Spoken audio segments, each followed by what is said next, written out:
محترم ناظرین السلام علیکم۔ اللہ تبارک و تعالی کے اسم اعظم کے وسیلہ سے جو بھی سوال اس کی بارگاہ میں کیا جائے اللہ تعالیٰ اس سوال کو پورا فرماتے ہیں،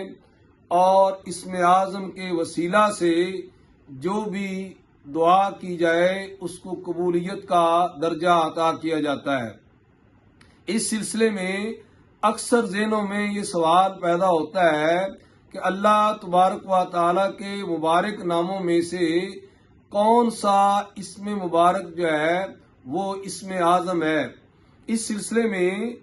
مستدرک علی الصحیحین باب الدعاء جلد اول صفحہ نمبر 506 پر امام حاکم رحمۃ اللہ علیہ حدیث نبوی بیان کرتے ہیں، جس کو قاسم بن عبد الرحمن نے حضرت ابو امامہ رضی اللہ تعالی عنہ سے روایت کیا ہے۔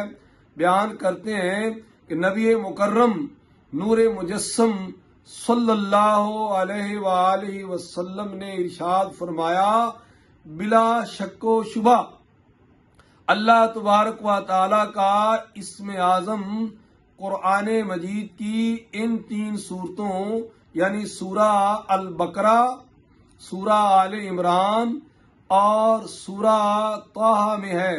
اس حدیث کے راوی حضرت قاسم رحمۃ اللہ علیہ بیان کرتے ہیں کہ میں نے ان صورتوں میں اسم اعظم کو تلاش کیا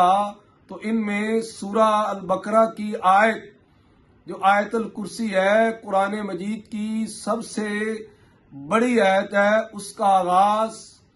اللہ لا الہ الا ہو الحی القیوم،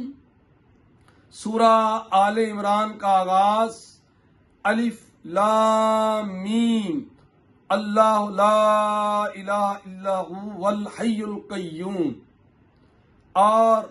سورہ طٰہٰ کی آیت نمبر 111 وَأَنَتِ الْوُجُوهُ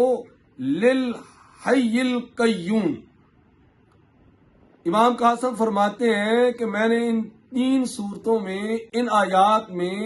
اللہ تبارک و تعالیٰ کے اسم اعظم کو پایا۔ علامہ ابن قیم رحمۃ اللہ علیہ لکھتے ہیں، اس حدیث کی روح سے قرآن